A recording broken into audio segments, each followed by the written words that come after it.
Okay. You ready? Let's do this.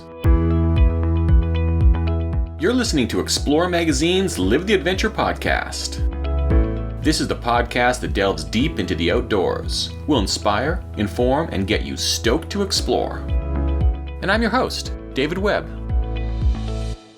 Welcome to episode 16 of Explore Magazine's Live the Adventure podcast. I'm your host, David Webb. The new year is starting, so let's talk about goals. Let's talk about fitness. Let's talk about what it takes to achieve at a high level for many years. Let's talk about aging, and shoes too. Today, my guest is Malindi Elmore. Malindi Elmore is a Canadian endurance athlete. She's an Olympian, a teacher, a mom. She has reinvented herself numerous times, athletically and personally. Perhaps most notably, she competed in the 2004 Summer Olympics in the 1500 meter and is planning a return to the 2021 Summer Olympics in marathon. Malindi joined me on a call to talk about this journey, the nature of reinvention, how we can support people on their path to achieving goals, and so much more. Stay tuned for Malindi Elmore, Canadian endurance athlete and Olympian. Malindi, thanks for joining me today on the Live the Adventure podcast. Would you please take a minute to just introduce yourself to our audience? Sure, yes. Hi, I'm Malindi. I live in Kelowna, BC, and I am a long-time athlete who has reinvented herself a few times through track and field, triathlon, and marathon running. I'm a coach at University of British Columbia in the Okanagan, and I have a 2 and a 6-year-old, both boys, two children. So you've got a lot going on. I was on your bio, and you really describe yourself as an endurance athlete, and you live, love, and breathe training and racing. I wonder if you could tell me a bit about that. Why? What does that mean to you, and why do you live, love, and breathe training and racing? I think I'm just wired that way. I find a lot of joy in being active and pursuing goals, and I love having goals that change and evolve over time, and you know, the pursuit of excellence. So coming up with a goal that I find challenging and sinking my teeth into it. So is it about the goal setting? Is that's a big part of it for you? When it comes to the training and racing, it is about training, having a goal, setting it, and then attempting to achieve it? Is that sort of the basis of what attracts you to this type of athletics? You know, I used to be more concerned about the achievement of the goal, and I certainly am still really goal oriented, and I set lofty goals and pursue them. But I think now the process of the training and the process of the preparation and the process of the racing is what really I find a lot of joy in, and what really drives me to keep coming back for more.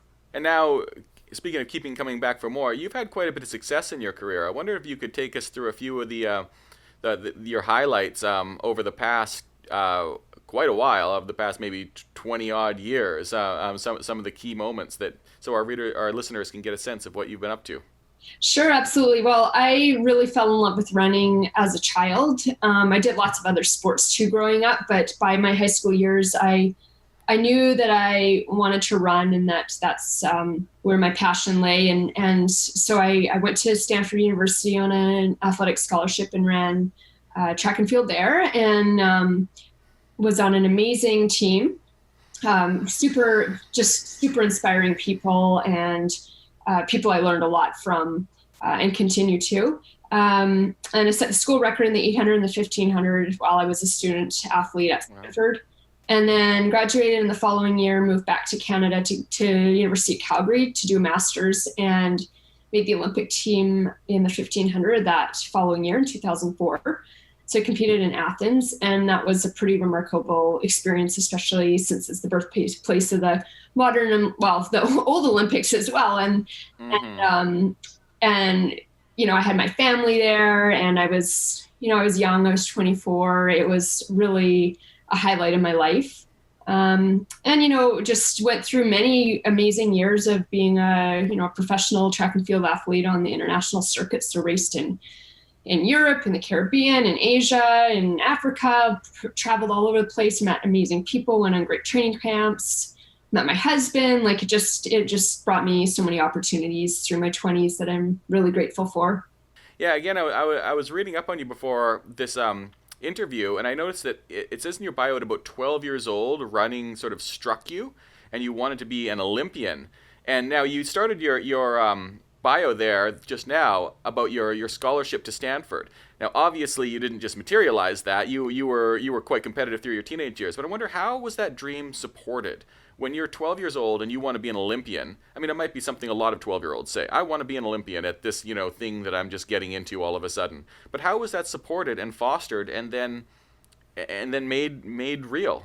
Yeah, great question. I can attribute a lot of my success to both my parents, who were just amazingly supportive parents. They really allowed my sister and I both the opportunities to explore a lot of pursuits, both sports and otherwise. And they were, provided that unconditional love. And they never really pushed me in any one direction. And I feel like that's a huge part of why I was able to do what I was able to do in running, because I think that, the pressure from parents with some kids in sports probably is counterproductive. And my parents would just drop me off at the track and pick me up at the end of practice. And no matter what, everything, they were happy whether I won a race or whether I didn't win a race. I didn't get any real pressure from my parents to succeed in the sport. So it was really internally driven. And I think that's really important. And secondly, I had a really amazing coach who really fostered my competitiveness and really helped hold me back over the years when a lot of coaches might be inclined to push an athlete harder because he could see I had talent and ambition, but he didn't overdevelop that too early for me, and which can cause burnout, and a lot of girls end up quitting sport in their teenage years for a variety of reasons. So he was really good at just encouraging me and providing good training environments, as well as really good guidance on like the level of competition that I should be going after as a young athlete. And he ended up actually being my coach for 20 years. So he started coaching me when I was 12. Wow. And when I retired in 2012, at the age of 32, he was still my primary coach.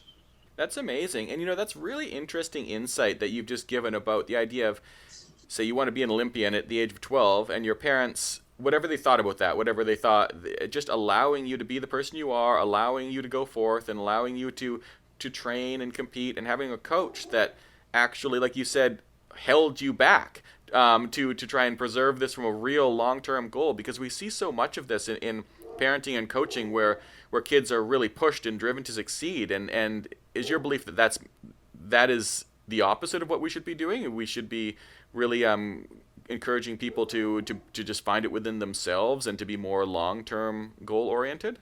Oh, 100%. Yeah, I have parents who will come up to me and say, "Oh, what do we need to do to get my daughter or son a scholarship to to an NCAA school or to the Olympics and that sort of thing?" And as soon as they say that, I think, "Oh, it's game over." It's really not coming from the kid as they grow up and start to, emancipate themselves from their parents, so to speak. They're going to start making independent decisions, and that pressure, I think, that a lot of young athletes get from just society and parents and sport organizations, I really think takes the fun out of sport. And I think that as long as we can keep kids having fun, being healthy, being safe in their sporting environments, trying different sports, and really feeling like they own it, that it really needs to be internally driven. It needs to be, we need to get away from the external rewards of sport, which is the winning a scholarship, winning a spot on a team. Those are great byproducts of sport, and those make it really fun and rewarding, but that's not why we get into it in the first place. And, my coach often thanked my parents for being really supportive, but not being overly involved and trying to coach from the side. And he said that he had observed over his years that there almost is an inverse relationship between parental involvement and long-term success of the athlete. Not to say that parents, their role isn't super important, but their role is, in our opinions, my parents, my coach, myself as a parent now, sign your kids up, provide them the equipment and get them to practices and drop them off and go about your day and pick them up. And like, how was your practice? Did you have fun? Did you learn anything new? Great. You scored a goal? Awesome. Okay, let's go home. What's for dinner? Move on, and take the pressure of that this is a job for a child, and that they need to become an NHL champion in order for all the efforts of the parents for early morning skating practice to be worthwhile, because that's not why we do sport in the first place. Yeah, that's super interesting. My nephew, he's quite young, but he plays a lot of hockey and goes to a lot of tournaments. And instinctively, sometimes he'd be like, "Oh, is it a tournament?" And I'd be like, "Oh, how'd you do? Did you win?" And it was my wife who pointed out, it's like, why don't you just ask him if he had fun instead, And it's something that, like, I have a 16-month-old twins, so I'm a new parent, and it's something that I'm now thinking about, like, and it just makes so much sense to me that there's ways to support someone without driving them constantly, and giving this idea that, like, if you succeed at this, if you put all your all in, you will get this reward of some kind, like whether it's $1 million a year NHL salary or a gold medal at the Olympics, rather than just being like much more mindful and in the moment about it, and doing it for its intrinsic self. Yeah, I find that very interesting. 100%. And I think that people who are competitively driven, they find their way to the top. And for me, I am really competitively driven, and my sister is just as athletic, but not as intrinsically motivated to put as much into one sport as I am. And you can't teach that. When I see, because I coach now too, and I see the kids who have the fire and who are willing to really dig deep and hurt in races. And then you see the ones who they're not going to do that. They're there to have fun, and that's fantastic. But again, when parents say, well, how can I teach them to win or to be more competitive? And I just feel like, I think that's just something like, if you're a musician, you can learn to play the piano well, but do you have an innate ability to go to that next level? I don't know. Mm-hmm. And to want to compete at it too. So, at 12 years old, though, you had a dream of being an Olympian. Have you ever talked to your parents or asked them after the fact, like, what they thought about that actual dream compared to when it actually happened, when you actually became an Olympian? Like what did they think retroactively? Like, did they think, oh yeah, that's great, what a fun goal to have, or did they think that maybe you were going there? That's a good question. I don't know that I've ever asked them that. I think I was a little older. I think I was around 16 where I really thought that it was possible. I think when I was, like you said earlier, it's like every kid's dream. And I was kind of every kid's dream category, and then became more serious as I got older. I certainly know that my parents, they are actually not going to come to Athens to watch me race, because our team was selected in, I don't know, beginning of July, and the Olympics were the beginning of August, only about a month apart. And it was ridiculously expensive, like flights and about $1,000 a night, and tickets. I don't even know how much it ended up costing them. So they weren't going to come. But then friends started putting a lot of pressure on them that, what, you're not going to go? You have to go. You're not going to the Olympics. You have to go. So they thankfully, found some money, a lot of money. And they came, and they actually arrived only the day of my first round, and they were sitting on the start line of my 1500. I was able to see them as I was walking to the line, which was amazing. And it was just such an amazing family experience. My sister was there too. I just felt like it was something that we were able to really celebrate together as a family, because my parents and my sister had been there for so many steps along the way. And, they'd been there for the great races. They'd been there for the bad races. And having them at the Olympics and with me when I didn't make it through all the rounds, and we were able to go, out to some great Greek dinners on patios and just celebrate the journey together, was really, really special. And I know it's something that my parents and my sister and I look back on as a highlight of our, our family life together. Yeah, that's amazing to get there, to go to the Olympics, and then, like you said, to be in Athens of all places, and also competing in a very traditional Olympic sport as well. I mean, that must have been quite something, like quite the realization of a dream and a goal. Did that set you on a path to be like, okay, I got to the Olympics, so like this realization that my goals, no matter how audacious, are absolutely possible? Or what did you take from that whole experience, besides just the being there, being at the Olympics, being a part of the celebration? How do you think that guided you after the fact, just being an Olympian? Yeah, it was kind of one of those experiences where I had to separate the goal from the outcome again. Like I didn't end up doing as well as I had hoped. So there was some disappointment surrounding the actual performance. And moving forward, I actually felt kind of more disappointment in how I performed than I probably should have. And because there is, again, a lot of pressure to actually win a medal or do something amazing at the Olympics. But when you look at just even making it there, that is quite an accomplishment. And so I have to look back and be for sure at what I did. I just had always hoped there'd be more, which is why it's super cool. I might have the chance to do it again. Yeah, we'll get into that in a second, because the next phase of that, I think that, so you become an Olympian and you compete, I believe, at the Pan Am Games and the Commonwealth Games as well, and a variety of different competitions and things. And this is a passion. This is something we just went through, internally driven, goal set, all this stuff. But then you retire. So what does that look like to retire from a passion, to be at 32 years old? Because in athletics, retiring in athletics is so much different than what the rest of us do. I mean, the retirement ages are ludicrously young, right? But I always wonder, what does that feel like, and what does that look like, and how do you come to the decision to be like, I'm no longer going to do this passion that has driven me for already 20 years of my life? Yeah, absolutely. I would say the last 4 years of my track and field career were disappointing for me. I had a couple bad injuries. Well, one injury in particular that really just wouldn't go away. I broke the navicular bone in my foot. And so I was off for a year and a half trying to rehab that, and it just didn't seem to heal up. And then in 2000, this is leading into 2008. And then in 2008, there was a massive, there was systematic doping going on in countries that we now know about, but it was happening then. And that really impacted our selection process to making the Olympic team, because we were being compared against people who were doping to make teams.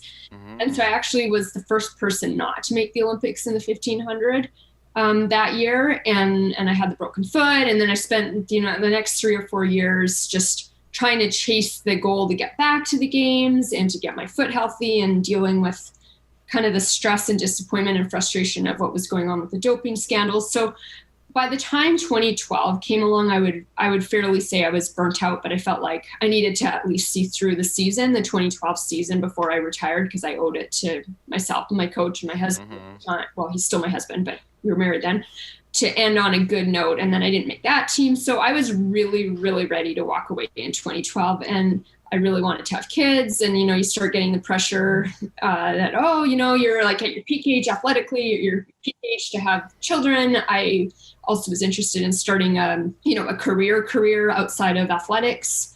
So I was really quite ready in 2012 to hang up the spikes and try new things. So it was an easier decision because would you say there's some disillusionment with the entire pro athlete life? Yeah, it's a hard life. It's a really rewarding life, and it's really cool to pursue your dream. But in athletics, compared to maybe some other sports, we really don't make very much money. So you're living like hand to mouth, scraping together money to pay to go to trips, because you need to go to the competitions in Europe to get the times to get into races. So you feel like you're kind of putting your whole life on hold for a while. And while it's really great to be pursuing this passion, at some point there's this feeling like, I got to grow up and, face the real world soon with a quote unquote real job and mm-hmm. sort of things. So, I was, like I said, I was at peace with how things had gone, but I was definitely ready to be pursuing other things at that point. And so what did that look like? You hang up your spikes and you start your retirement life for the next 7 years, and then we'll get into the third phase, I suppose, after that. So, but what did that look like for you? Yeah, so I literally the week after our Olympic trials in Calgary, which I won the Olympic trials in the 1500, wasn't selected to go to the Olympics. The girls who were second and third got the Olympic spots. It's more of a story than I need to go into. And I started the following week, I started a B.Ed program at UBCO in education, obviously B.Ed. So I decided to go back to school to get my teaching certificate to teach high school and middle school. So I did that for the 2 years following. And then I had my first child, who was Charlie, who's 6 now. And after he was born, I didn't feel ready to go back to work when he was a year old, when my mat leave was done. Mm-hmm. So I decided to extend it by a year. And then I got into triathlon because I couldn't sit still, and ended up getting really into cycling and swimming and biking. And that led to becoming a pro triathlete. Unplanned. It was never a goal of mine. It just was something that evolved because I enjoyed doing the sports. I enjoyed doing the training. The races went well. And next thing you know, I was all into a new sport at a high level again. And that was pretty awesome. So you accidentally became a pro triathlete is what you're saying. Well, my husband just signed me up for a triathlon for the 70.3 in Victoria one year, because he'd been biking with me, and he said, "You're a really, really good cyclist. You need to do some races." And so I went into that race, and I finished second to Malindi McQuaid, who was a pro triathlete, and it was my first half Ironman. And I thought, oh, well, I could do this. As you start getting back into it, how does your perspective change, or does it, or how do you look at it from that perspective, getting back into training and competitive athletics? It was really fun to do a different sport, and I was really a poor swimmer, and so it was a new challenge to learn how to swim, and it was something that I worked really hard at. So that was pretty fun, because it was like, oh, okay, I have this chance to try something new, but to actually see a real linear improvement for my efforts, where, when you've done something like running for so long, you kind of peak and plateau, where I could actually see my efforts leading directly to improvement. And then I love the fact that I could go out on my bike for hours and explore, the whole city and new places, and just a change in what I was doing, but still being active and fit and outdoors was really cool. And it was a great balance with having a young child at home, because I could spend so lots of time with him, but then also have a good reason to get out and have a break as well. And then the races were super fun. Like, we would travel around to my husband and I would just pack up the car and drive to Coeur d'Alene or Victoria or Calgary, and went down to Oceanside in California a few times. My husband was also doing triathlon at the time, so he did Kona. So we kind of were all into like the triathlon lifestyle. From there, you started getting into long distance running, marathon running. Mm-hmm. So what was that transition? That was completely accidental as well. The clock was ticking again, and I thought, oh, if we're going to have a second kid, we got to do it sooner rather than later, because the first child was already over 3, and so we had our second, Oliver, and he was born in June of 2018. And then I decided, with 2 kids, I really don't have the time to do all this biking and swimming and running, because it's, it definitely adds up through the day. And now I have an infant at home and a 4-year-old. So I was happy to, hang up the goggles and the biking shoes and whatnot, and just enjoy that family life that we had worked towards. And then I just started running again, just for fun, for fitness. And I really think it was on a whim that I said to Graham, my husband, one day when we were going for a run together a few months after Ollie was born, and said, maybe I should try a marathon. And again, kind of like the triathlon, he signed me up for a race and I was committed. And so he actually drafted my running plan. This was in September of 2018. So we decided I would do a marathon in January of 2019. So 4 months later, and he made up a plan for me, and I just followed the plan. And next thing you know, race day came. Oliver, the baby, was 6 months old, and we took him with us to Houston, and I ran the race, and it went super well, and I loved it, and it was so fun. And I finished the race, and Graham and I looked at each other and said, wow, he said to me, I think you can make the Olympic team next year. Let's see what we can do over the next 8 months with training. And so we kind of brought it on as like a family goal once again, that, hey, why not try and make another Olympic team? I was, 39, going to be 40 at the Olympics, running well, having fun. The boys were healthy and happy to tag along. So it was great. And 6 months postpartum, exactly how well did that marathon go? Can you let us know? I ran 2:32:09. That's very good.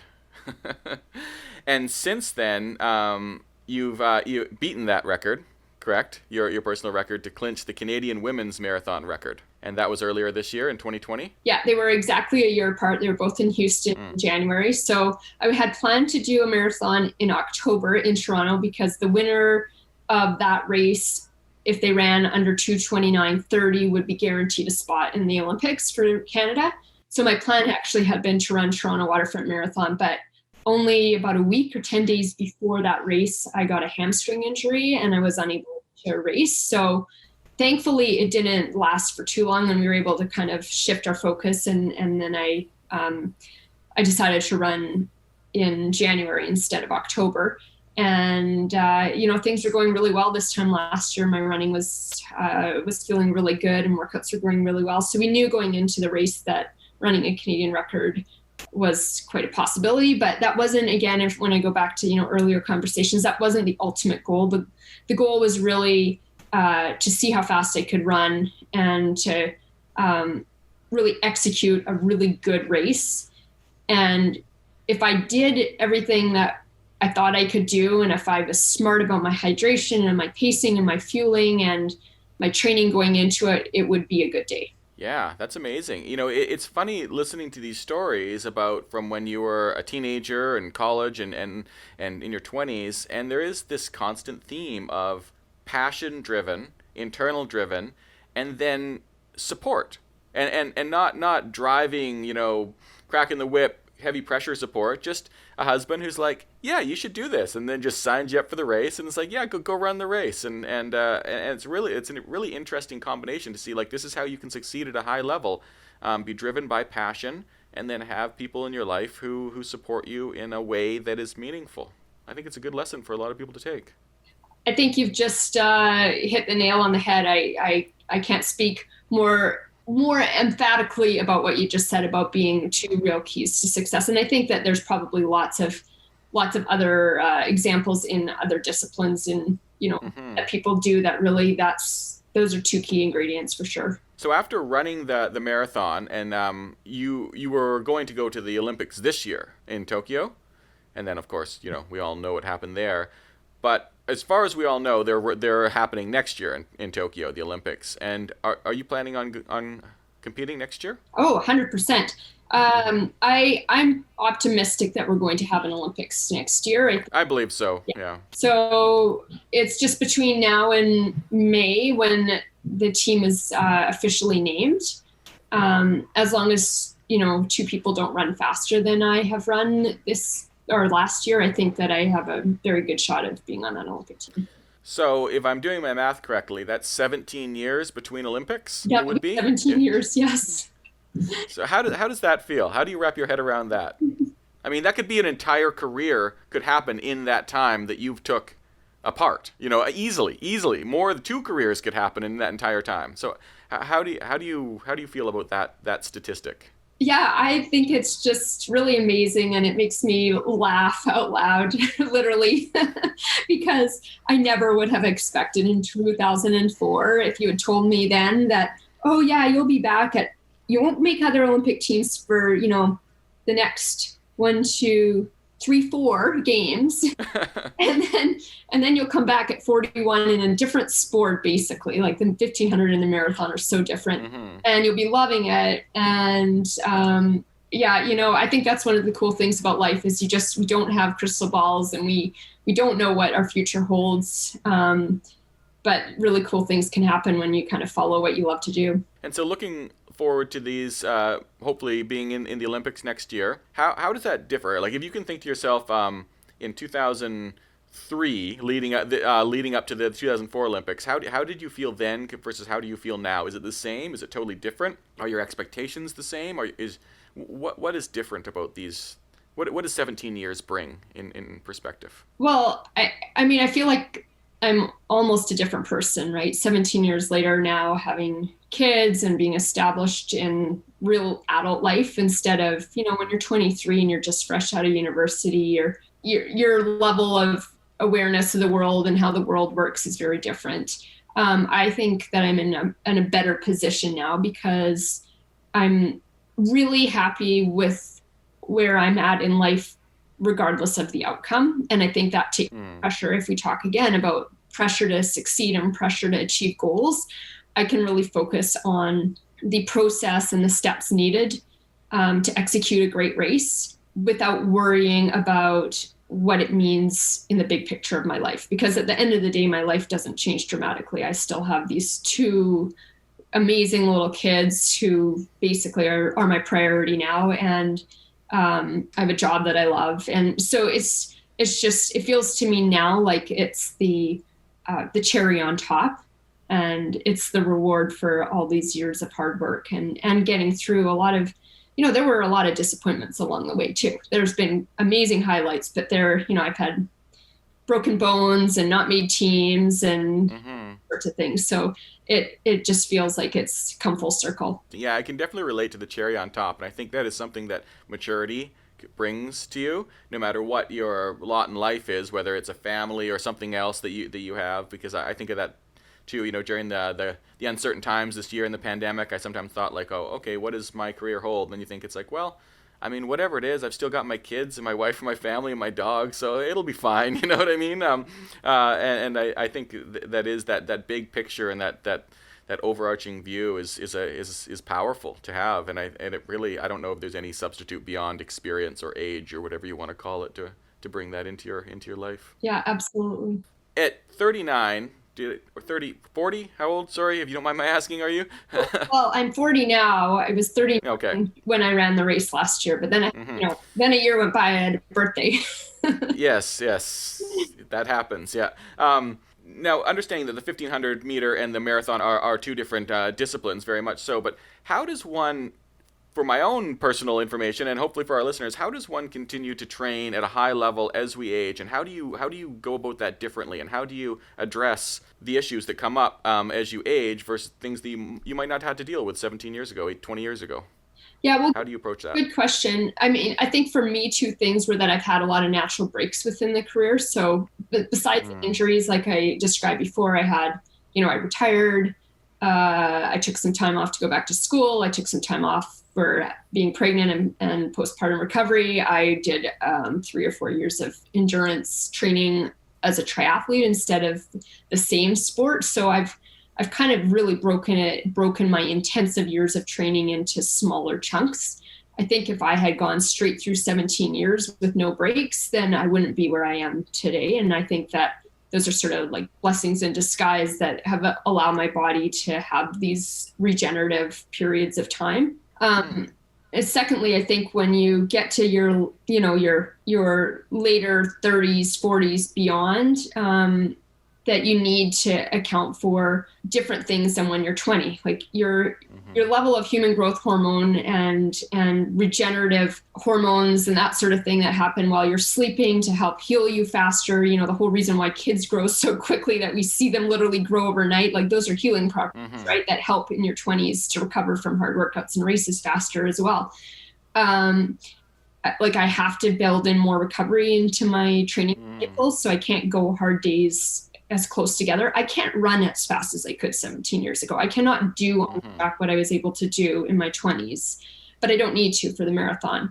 But we need to mix it up, going on trails, not running hard all the time, and then adding strength and conditioning as a more focal part of the training program to make sure that my body is strong and resilient and able to absorb the training as effectively as possible. Strength training, huge. I've sort of been figuring that out lately for myself, that I always was very focused my entire life on just sort of activity, whether that's hiking or jogging or skiing or anything like that. And as I've gotten older, I've found that strength training, just things like, I never liked lifting weights. I really never, ever, I still don't like it, to be quite honest. But the benefits of just being able to work on some strength training just outweigh almost anything I feel and that I've ever done in terms of how I feel and how I perform, even though I'm not competing at anything. But when I was jogging, I run the sun run when I used to anyway, and things like that. Like my time would drop by 2 minutes if I did squats for the like, if I put those into my routine. And I just thought that was really interesting stuff, that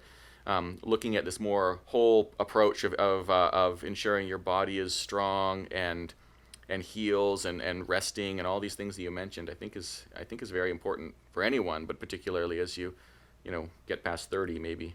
Yeah, but at the same time, people like to think that they're, and I'm going to use air quotes again because no one can see my quotes, but they're old at 30 or 40, and we're not. I mean, if you're looking after your body and stressing it in a productive, positive way through exercise and through some hard efforts, our bodies can give an awful lot. And I don't think there's no time limit on when you can still perform at a high level. We're seeing now people in their 70s, 80s, even, some remarkable performances, relatively speaking, of people in their 90s being active and fit because they've looked after their bodies and they haven't kind of just given up. And do you think that, so there's almost two ways of looking at it, like there's your body can deteriorate over time if you give up and just be sedentary, but also, like you mentioned before, if you went too hard and just never allowed for that, what your body needs as it ages, did that sort of happen organically for you? Just your life created these breaks and things like that, or did you think about this during this time at all, that you're like, I'm slowing down a little bit, I'm getting older, and I'm focusing on this, or was it just that sort of like happenstance that you changed sports, you started doing things, and you had kids, you took breaks, and now you're finding that, wow, these decisions were really serendipitous? Yeah, I would definitely say the latter of those two. It wasn't. It was never part of my game plan, as I mentioned earlier, to be at the Olympics in 20 until about 2019 when I thought, oh wow, yeah, this is really cool. This is possible. I always knew I would be an active person for life because that's what I love to do and that's what my family loves to do, but I didn't necessarily have performance goals.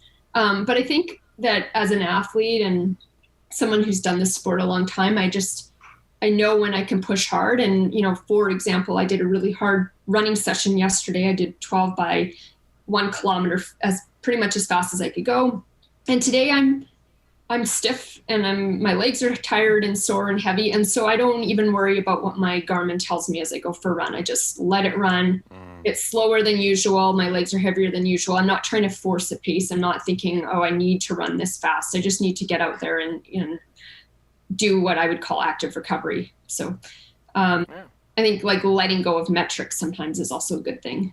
And has being a parent changed your outlook on that at all? Do you try to instill some of these things you've learned on your kids? Yeah, I mean, we hope, my husband and I, Graham, that the values that, of course, as any parent, that the values that we uphold are ones that our children will also embrace over time, and that's being fit and healthy and active and enjoying what you do.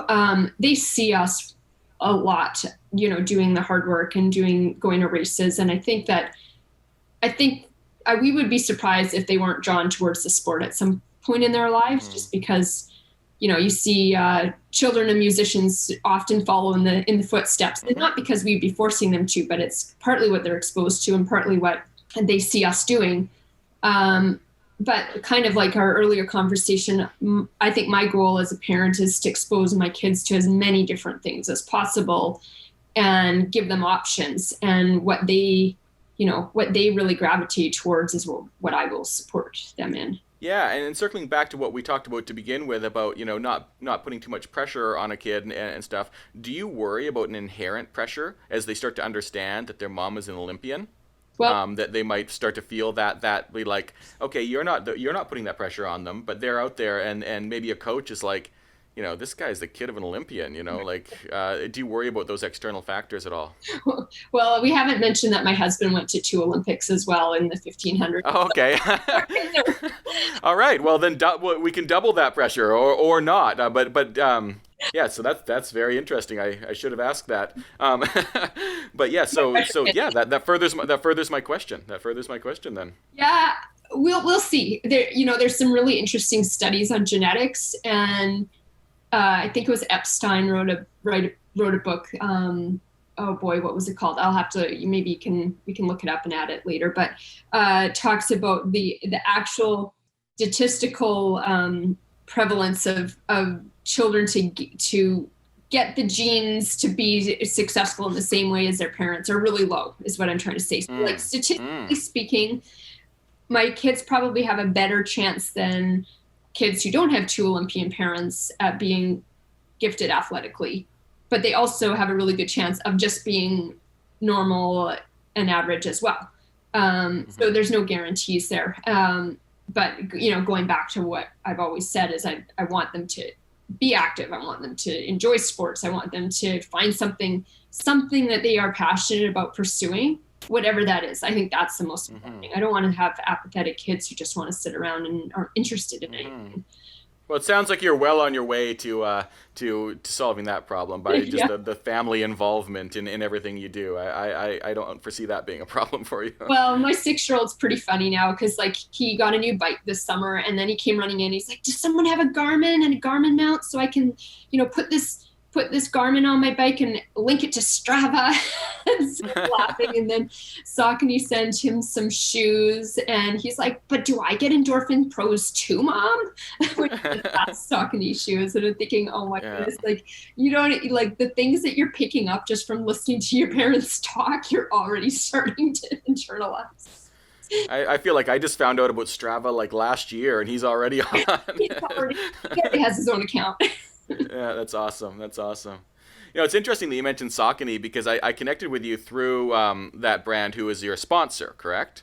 Yeah. And I always wonder, when you're an athlete like yourself and you've been doing this for so many years, what does brand sponsorship look like? I mean, did they approach you and say they wanted to partner with you? And I always wonder, like, what if you already had a pair of shoes that you really liked and they weren't Saucony's? Or what if you had, like, how does that ecosystem form as an athlete? Well, there's really no tried and true recipe, so it's different for every person on their journey to finding a good partnership with a company. In my case, we to make a long story short, there's these, in the past few years, been the development of what people are calling super shoes, which are carbon plate, special foam shoes that have revolutionized running performances. And we've seen a significant drop in performances, world records, topless, etc. They are absolutely significantly impacting marathon running. And they were the movement was led by Nike's technology with a shoe called the Vaporfly and the Next Percent and the Alpha Fly, which were kind of different iterations of the same shoe. So all these other companies have started to respond with their own super shoes. And so I was running in the Nikes for my last few races, but wanted to consider other options for a number of reasons. And so the process for me with Saucony was actually I ran in a whole bunch of different shoes made by different companies to see which shoes I might enjoy racing in and wearing. And then I took these Saucony Endorphin Pros, which were kind of their flagship shoe that is a direct response to the Nike super shoes and the other companies' super shoes. And I took the Nikes and the Sauconys to the lab at UBCO and tested them to see which shoe might perform best for me. And the test is called a running economy test that can measure basically how efficiently you use oxygen at different paces. And so it was sort of a blind study. I wasn't expecting the results. In fact, I was sort of biased towards the Nikes going in because I'd run in them for my race and I'd run 2:24 in them. So I knew they worked for me. And the results were really interesting that the Sauconys were at least as good or better for me. And so I started looking into their brand values and following them on Instagram and social media and really liking what I saw, because I think that nowadays as an informed consumer, we need to pay attention to what the company is doing besides just producing their product. Absolutely. So that was kind of my reluctance to necessarily be giving, I was paying for my shoes from Nike and I'm giving this corporation my money and they're not reflecting the brand values that I believe in. On a number of fronts. And so what I was seeing was that other companies, including Saucony, were doing things that I felt like were good movements for a company. It just in their responses to some of these really pressing social justice issues that have come to light in the last year and trying to promote a more inclusive running environment that is really, it's been dominated by a white running community, et cetera, et cetera. So we just started a conversation over the last year and kind of chatted about what a partnership would look like. And that's just starting to come together now. That's really cool. Yeah, I was wondering about that when like I said, when I saw that like, I know for a runner and for certain athletes that they would be very particular about their equipment, and that's really neat that you actually that you found them, and then you came together like that in a very holistic approach. I find that interesting. I always kind of wondered about that. Yeah, I mean, I personally don't want to be sponsored by a product or a company that I don't believe in, both what they're producing and what they're promoting, right? I mean, it would be very hard. I've sometimes wondered that, when you see a celebrity endorsement or an athletic endorsement or whatever of some kind, and you wonder, like, come on, like, are you really, you know what I mean? Are you really into this? Or are you really, you wonder, like, because you are associating yourself in a very intimate way with this brand and with this product. And I know, yeah, if you're a person of conscience, which you clearly are, that you would want to make sure that that is extremely reflective of yourself. What are your new goals? You have the Olympics, and looking forward into your 40s, what would you say, what are you setting for yourself? Well, I think that I've learned through this transition through the three sports is that I need to let things evolve naturally and set some goals and not be afraid to go after them, but also let them come to me. So the sky's almost the limit. I think that, if I can remain healthy and run consistently over the next few years, that a goal would be to run in the 2024 Olympics as well in Paris. I love the city of Paris. It's my favorite city. And I agree. Me too. Yeah, cool. And I figure, well, my younger kid will be, he'll be 6 then, so he'll remember it. So I can't shortchange him and just let like the older child remember his mother being in the Olympics. I got to give the second kid a chance, and run faster than I've run before. And, try hopefully to do some good for the community as well along the way and be able to leave the sport feeling like I did my best in it. It's inspiring to see that you've kept this very internally driven, very passion driven, and very conscientious look at the sport for decades now. And yeah, makes me want to go out and do a run right now. People love running or they hate running. There seems to be very little in between, but I think if you give running a good chance for people who don't like it, it takes a few months of doing it to actually really fall in love with it. And then most people, once they do, they're hooked for life. Yeah, I agree. Habit forming. I mean, I really find it to be a great stress relief at the end of a long day. And I have 2 very young kids, and it's a bit of me time, as well. It is very, I go in my own head and I think about things and zone out. But if I ever fall out of it, if I ever fall out of practice for a little bit, it is challenging for me to get back into it. That first, like, okay, got to go for a run. So it's good to remember what the benefits are before you kick it off.